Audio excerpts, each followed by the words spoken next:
India உறங்கிக் கொண்டிருக்கும் நேரத்தில் ஒரு இடத்தில் எண்கள் விழித்துக் கொண்டிருக்கும். கண்ணாடி கட்டிடங்களின் உள்ளே திரைகள் ஒளிரும். வர்த்தக வரைபடங்கள் நகரத் தொடங்கும். கோடிக்கணக்கான ரூபாய்கள் அமைதியாக இடம்பெயரும். ஒரே ஒரு எண் அந்த நாளின் சந்தை மனநிலையை தீர்மானிக்கும். அதுதான் நிஃப்டி.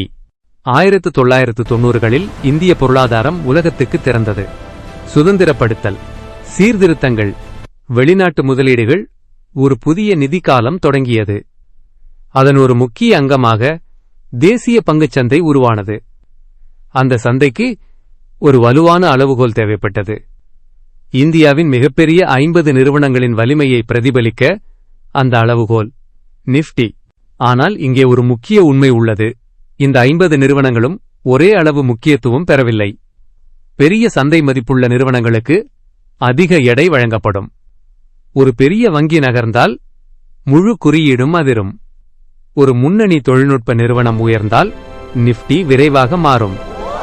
சிறிய நிறுவனங்களின் தாக்கம் குறைவாக இருக்கும். எனவே நிஃப்டி என்பது சீரற்ற இயக்கம் அல்ல. இது கணக்கீடு, இது எடையிடல், இது திட்டமிட்ட அமைப்பு, கணிதமும் மனோதத்துவமும் இணைந்த அமைப்பு. Domestic traders track it. Mutual funds compare themselves to it. Global investors judge India by it. For the world, Nifty is India's financial report card.